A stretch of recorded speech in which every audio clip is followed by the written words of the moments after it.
Hey guys, welcome back to Movies Music Mania. I'm your host Tristan, and today we are actually going to be talking about music this time. I know I've been really focused on film that I kind of left out the music part, mostly because I'm not good at album reviews. It's just really hard to talk about an album because I just get like scattered and I start talking about one song and focus all my energy on that song, and then I forget about everything else. So I'm going to try to do more album reviews for sure. I'll try to do one a week for the big release or whatever, or one that I'm really looking forward to. And then at the end of the month, I might do like a review, kind of like Fantano style. Obviously, I wouldn't call it that for copyright reasons, and I don't want to steal his ideas. Just, I'd probably do like a catch-up, that sort of thing. But anyways, let's talk about my top 20 favorite songs of 2017. First, here are a couple honorable mentions. But your love is alright. Don't be afraid to find your light. Embrace the day, black night. We here to fight. We on the wild again. I believe I know you, yet I don't truly know myself. I pray you won't feel as enough. Looks like I'm seeing more of my old man in me.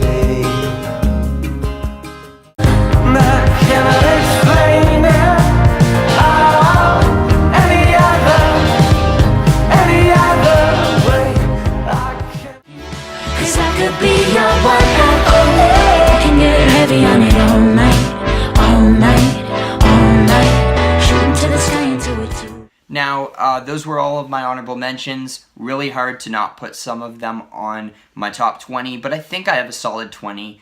All of these songs I really love, and some of them are definitely better than others. I'll be honest, some of these songs, not a lot of people are gonna love, and I don't blame you. It's just a song that either I like the style of it, or it reminds me of something. There are definitely some really good songs on here, though. I think a lot of critics have put them on their top 20 list too, but you're gonna see a weird list here. A jumble of different genres, some stuff that you'll hear on the mainstream radio, some stuff that are just random underground like folk. But let's get on to my list. Been a long, hard year for a friend who's not sure if he's close enough to be allowed to care, or just be there to include you in his. Coming in at number 20, we have Evening Prayer by Jens Luckman. Jens Luckman put out an album that I personally really liked. The only reason I know about this guy is because he was in my Spotify discovery, so I pressed it and I'm like, I really like this song, and it started to grow on me even more. It's a song that not everybody's gonna love. It kind of sounds like the intro to like a CBC Kids show. It's got this very playful type, colorful feel to it, and it's just a sweet song talking about someone who's sick and praying for them. It sounds really dark, but it's done in a very sweet and very upbeat way. I just love the song. I think Jens Luckman's vocals really suit the song. It might not be the best song in the world, but it's something very unique, and it was definitely my favorite on his album. Had a dream about a promised land, walking around with a big gun in my hand. And when I look you in the eye, you're gonna tell me that you love me and hold me tight. Speaking about unique, at number 19 we have Powerful Man by Sandy Alex G, probably the worst vocalist in the game. This guy can't sing, but his vocals suit the song so well. Basically, this is like a old washboard folk sound that you probably haven't heard since the early 1900s, and it's translated into this very quirky song about someone growing up and observing everything around them and not understanding everything, and just, wanting to become this powerful person. And it's just very quirky, very weird, but I love it. I love the fiddles that are incorporated into this song. Gives it a lot of color. It's just a very unique, weird song, something you don't really hear a lot nowadays. Definitely something you wouldn't hear on the radio, but check it out, and check out Sandy Alex G's new album. It's very traditional folk inspired, but in a very quirky way. It feels like something you'd hear from like the Juno soundtrack, from like the Moldy Peaches, or one of those weird indie bands. I love this song. It's insane, it's weird, but it's got such quirky, funny lyrics, and it's got a lot of character. I'm standing here in the cold air. I gotta get myself back home soon. Looking like everybody, knowing everybody loves somebody.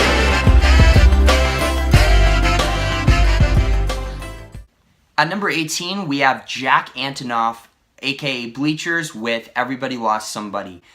Bleachers put out one of my favorite albums of the entire year, and I know some people are fed up with Jack Antonoff because he's become one of the top mainstream pop producers right now. But if you look at what artists he's producing for, you'll see that he's producing a lot of great music. Like, he produced the Lorde album, he produced the St. Vincent album, he produced Carly Rae Jepsen's music, and okay, he worked on Reputation with Taylor Swift. But the songs that he did are the best songs on her album, so I think this guy's very talented. He was the guitarist of Fun, and he brings a very John Hughes-esque song with Everybody Lost Somebody. The entire album sounds like it's a soundtrack for like a John Hughes movie. It's got that very distinct 80s new wave type feel to it, but this song's really great. It builds up.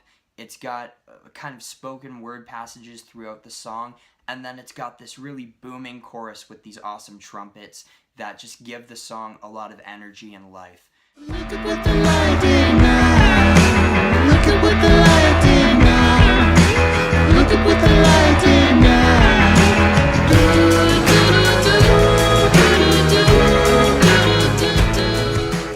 At number 17, we have Matthew E. White and Flo Morrissey with their cover of Look at What the Light Did Now. This is an indie song that I didn't know until I actually heard the cover, and I went back and I'm like, this song's so boring.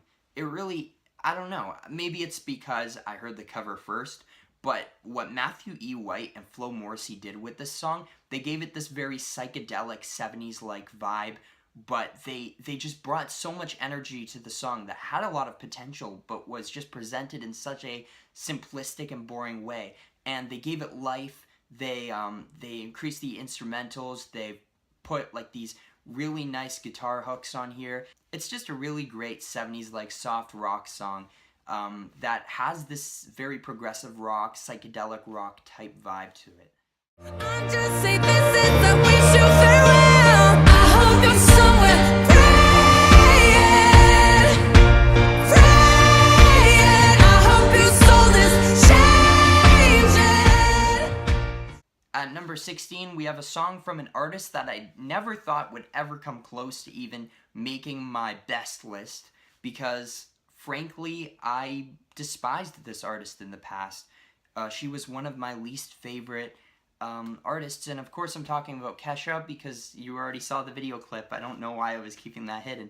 I hated Kesha's music prior to this. It just was so annoying, and I don't know, I hated her whole persona, but then I found out that was just a facade, and the real Kesha is actually something quite special. And if you listen to this album, it's one of my favorites of the year. It was just a huge surprise, and this shows that she has a lot of depth. She's talking about a situation with Dr. Luke. The whole Dr. Luke's situation gave her a lot of depth, even though it was a terrible situation she was put in. He basically accused him of not letting her have creative freedom, and as well as sexually abusing her.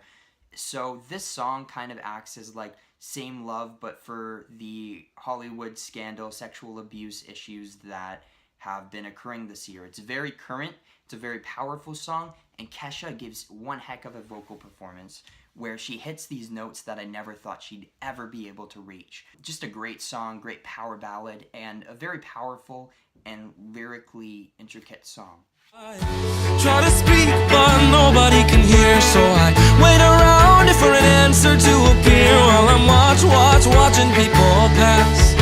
I'm waiting through a window.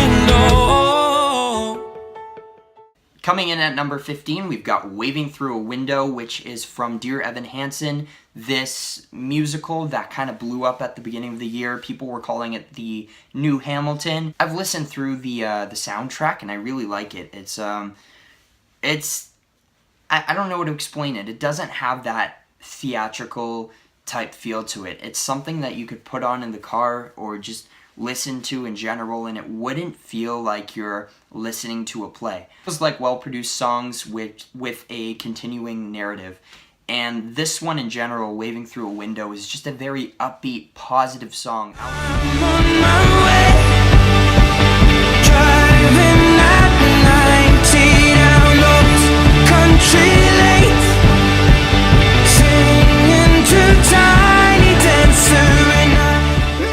At number 14, we have a big radio hit. I'm talking about Castle on the Hill by Ed Sheeran. I know people have a problem with Ed Sheeran, and I get it. Some of his stuff is just overly sappy, like Sam Smith levels of sap. And then some of his other songs is just unnecessarily edgy, or trying to be edgy. Like Shape of You, which I like. Shape of You is a fun song, but it doesn't suit him. But this is what suits him. Castle on the Hill. This is a very personal, very upbeat song about remembering where he came from, remembering his roots, and basically that's what powers him to keep creating music, to basically remember who he is and not let the stardom take over. And this is a very powerful song. It's one that even if you're not a celebrity, you can connect to. And it's just about remembering where you came from. Great song, great message, great lyrics, just a awesome hook. And one of the best radio mainstream songs of the year for sure. Hard times, Gonna make you wonder why you even try. hard times, Gonna take you down and left for you to cry. And I still don't know how I even survive. hard times. At number 13, we have Paramore with Hard Times. I struggled not putting this on my top 10 list, as well as the other two. From here on out, these are songs that are like absolute favorites for me. And, well, I love Castle on the Hill. There is a bit of a gap between this and the other songs on the list. I love Hard Times. It's just a very colorful song. Paramore went in a pop direction, which I know with rock bands, if they go in a remotely pop direction, fans are going to jump on them. But Paramore found a way to go in this direction without selling out, and that's what I love so much. They took influence from the Talking Heads, they took influence from new wave music, and they gave us an album that basically was sad lyrically, but super positive instrumentally. It's basically saying, yeah, we all go through hard times, but you gotta stay positive, and that's what I like about this song. It's super fun. It's got this great xylophone part that leads the entire song, and it's just an overall jam, something that I listen to over and over again, and it never gets old. Rush at the beginning. I get caught up just for a minute. At number 12, we've got Lorde with the Louvre. Lorde's album is very, very high on my best albums of the year list. Very, very, very high on that list. You'll see when I put that up. I loved all the songs on that album that it was so hard to pick one individual, and that's why none of the songs made my top 10 list, because I like them all the same. There's not really any that stand out, because they're all incredible songs, and they all fit the album so well, but if I had to pick one, it would probably have to be The Louvre. This is just a very sweet song with this great kind of electro-pop feel to it that would be great for driving at night, driving through the city. It's got this energy to it that just makes you feel alive when you listen to it, and Lorde gives a really great vocal performance, and she takes a risk by putting in this talking part right after the chorus, and it feels a little bit experimental to a degree, and you don't really hear stuff like that in pop music nowadays, and she took a little bit of a risk, not just with this song, with the entire album, but this song feels very original, very new, and it just has this energy to it that I absolutely love. Now I'm hypnotized, yeah, tripped when I look in your eyes. Number 11. This one was so hard not to put on the list, and if I was ranking the best songs of the year, this would definitely be up there. And I'm talking about Hypnotized by Coldplay. Okay, I get it. People don't like Coldplay for some reason. I'll be honest, guys. Other than the Beatles, my favorite band of all time is Coldplay. So my second favorite band of all time. I absolutely love Coldplay, and their first few albums are classics in my opinion. And I get why people don't like their newer music. It's definitely not as good, but this one was a major throwback to some of their older stuff while still bringing something new. It had this really nice piano lead that basically led the entire song. It took elements of both their older music and their newer music, and that's what I loved so much. It's this really nice piano ballad that had these like nice guitar leads in there. It had a country style to it. I honestly don't know how to describe this song because it's so different for Coldplay, but so in their ballpark at the same time.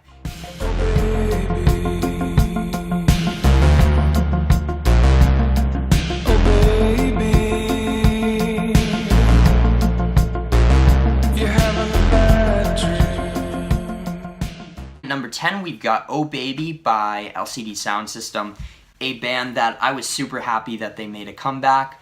I know that some fans were upset and felt betrayed when LCD Soundsystem had this huge goodbye tour. They basically got a lot of money off of that Goodbye album and Goodbye tour, but they're back, and I didn't think they were going to leave anytime soon. I thought that they were definitely going to make an appearance. I didn't know it would be so soon. I know it's been 7 years, but I thought they'd wait maybe a bit longer.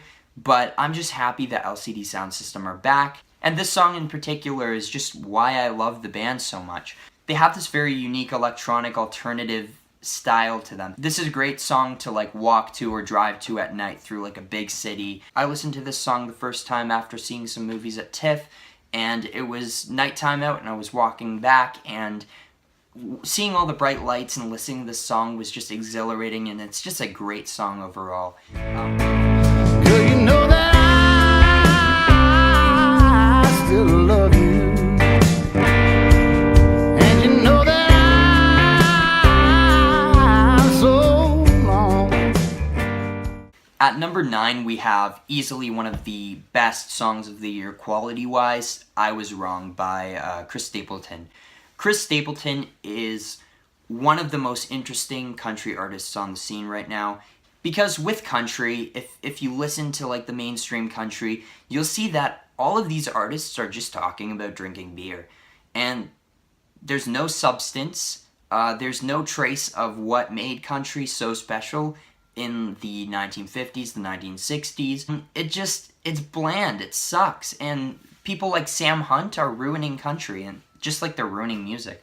Sorry, I hate that song, and the Sam Hunt one, and you'll see on my worst songs of the year list how much I hate that song. This song is just so great because it shows how much of a powerhouse vocalist Chris Stapleton is. He just like digs into the song with a crazy range. He's just growling almost, and it's a song where his vocals are very passionate.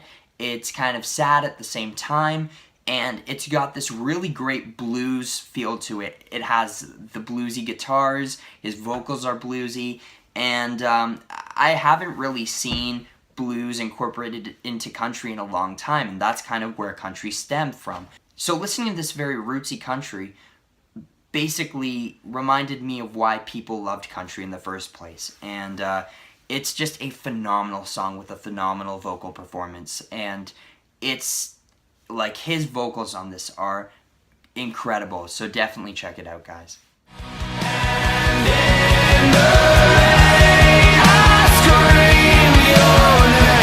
So darling, just you shut your pretty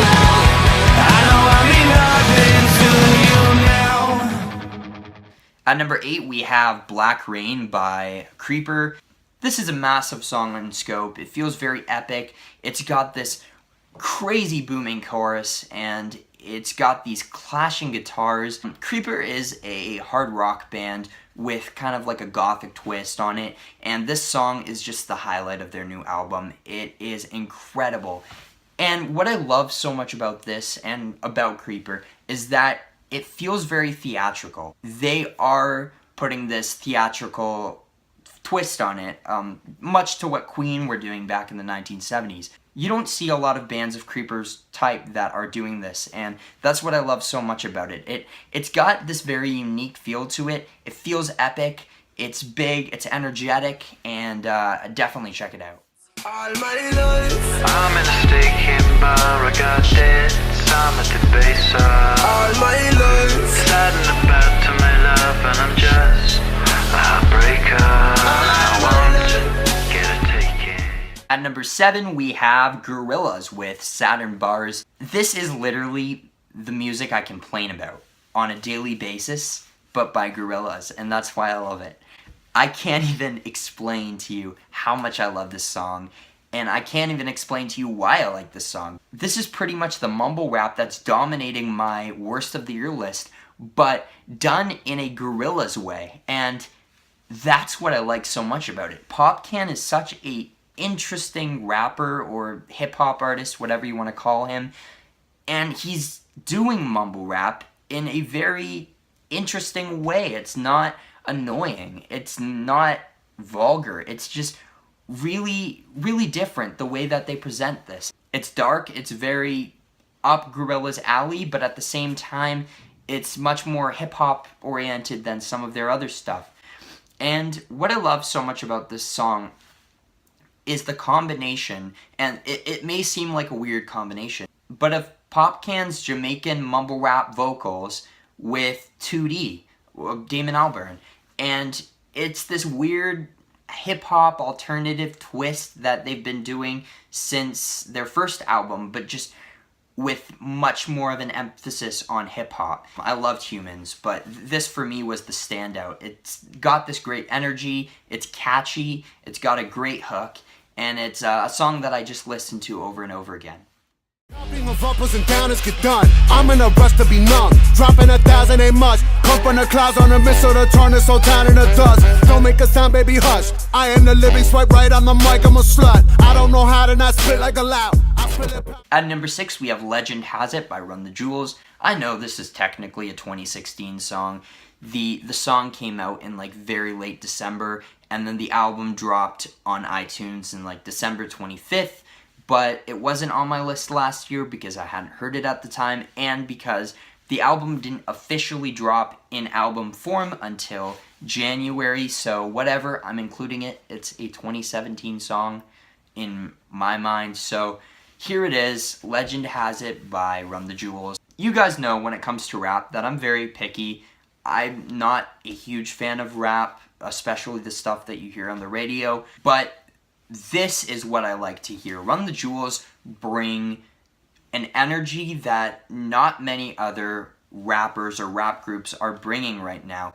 They have chemistry like no other, and I haven't really heard a rap group this exciting since Outkast, which was back in 2000, and obviously I didn't listen to them back then. I was like a baby. Listening back to Outkast, I feel like Run the Jewels have that same energy, and I feel like they're gonna have a similar impact on rap. Legend Has It is becoming a hit slowly, not on mainstream radio, but it's featured in tons of commercials. It's featured in the Black Panther trailer, and Run the Jewels are starting to evolve. They're starting to become more popular. They had that Baby Driver single this year as well. Killer Mike and LP have this amazing chemistry, this back and forth that most other rap groups don't have, and it's just you can listen to this and you can feel that they're having fun and they're just doing what they love, and that's what I love so much about this. The passionate rapping, the awesome instrumentation that just feels so cool. This song, to describe it, it's just a cool song, and yeah, listen to it if you haven't heard it. If you don't love rap, you might not love the song, but who knows? I love this song. I think it's just such a fun, energetic track, and it's one that's grown on me even more over time. We took the blame, took the bags to the train. Happy birthday, Johnny, wherever you are.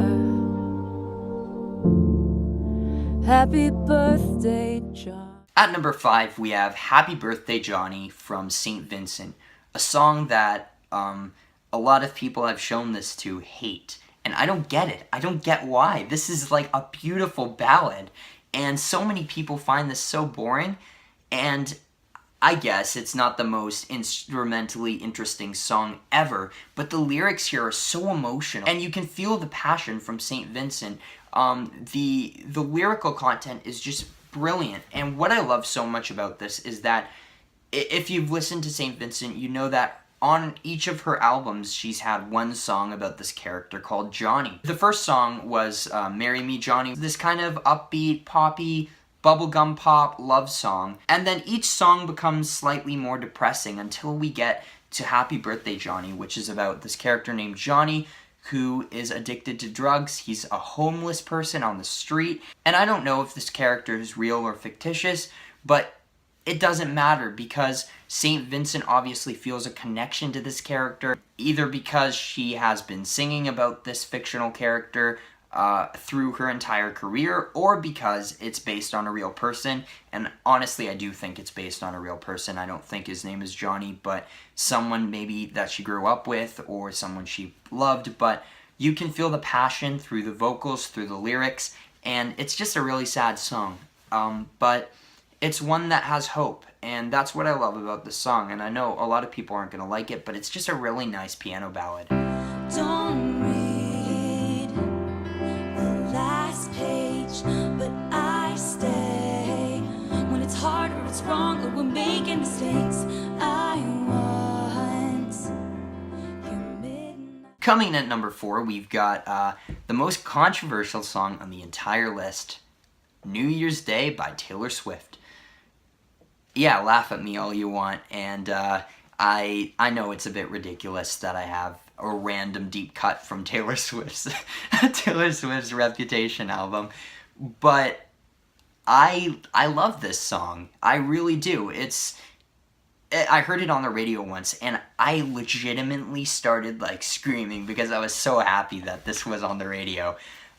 This is the best song of Taylor Swift's career, in my opinion. It surpasses Back to December. It surpasses both of us. And I was not a fan of Reputation at all. In fact, I hated most of the songs. You'll see that on my worst of the year list. There's one there in particular that I really don't like. This song in particular is one that really struck a chord with me, and it was a lot lower on the list until I listened to it around New Year's time. And I'm a big fan of New Year's Eve. I just get really excited for the new year, and I don't know, maybe every time I listen to this, I'll feel the energy of New Year's, but I love this song. I feel it's one of Taylor Swift's more personal ones in a long time. It's a simplistic, minimalistic song that doesn't have the big theatrics of the other songs on her album, and that's why I love it so much. It feels very pure, feels from the heart. It's just a sweet song that I really like, and it's a piano ballad. It's nothing revolutionary. It's lyrically, it's nothing super special, but I guess it's that simplicity that I love so much. But anyways, let's just get to the next. This is a train wreck. This trying to explain why I like this song. Oh, to see without my eyes, the first time that you kissed me, boundless by the time I cried. I built your wall. Coming in number 3 is my boy Sufjan Stevens with Mystery of Love. There were so many songs that Sufjan released this year that could have made the list, but I only wanted to put one per artist or band.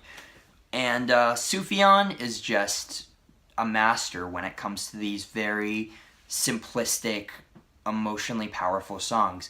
And he does it once again with Mystery of Love. I wanted to put Visions of Gideon, but the reason I love it so much is because it's on the Call Me By Your Name soundtrack, and the scene in that movie that the song accompanies is makes that song so powerful. On its own, it's not quite the same as Mystery of Love, which is just a brilliant song with great vocals. It's sad, but it's happy at the same time. It's got this very melancholy feel to it. And Sufjan has been on a roll since Carrie and Lowell, and I feel like this is just a peak for his career. He's starting to break out of the indie scene a little bit, which is really cool, because a lot of film fans who saw Call Me By Your Name are starting to get on board with Sufjan's music. I'm just really happy for him, and I think this song is a staple of his career, one of the best songs he's ever written. It's brilliant, and definitely check it out. Sky's got a star, every inch of skin's got a scar. I guess you got everything now, every inch of space in your head. At number 2, we have one of my favorite bands of all time, Arcade Fire with Everything Now. Now, I'm not gonna lie, guys, Everything Now, the album, was not that good. It really wasn't compared to Arcade Fire's other stuff. It was a huge disappointment, a huge letdown. I like it a little bit more than Reflector. I really didn't like Reflector too much. I found that one a letdown too. But Everything Now is actually one of my favorite Arcade Fire songs ever. This is in my top 10 favorite Arcade Fire songs for sure, maybe even top 5.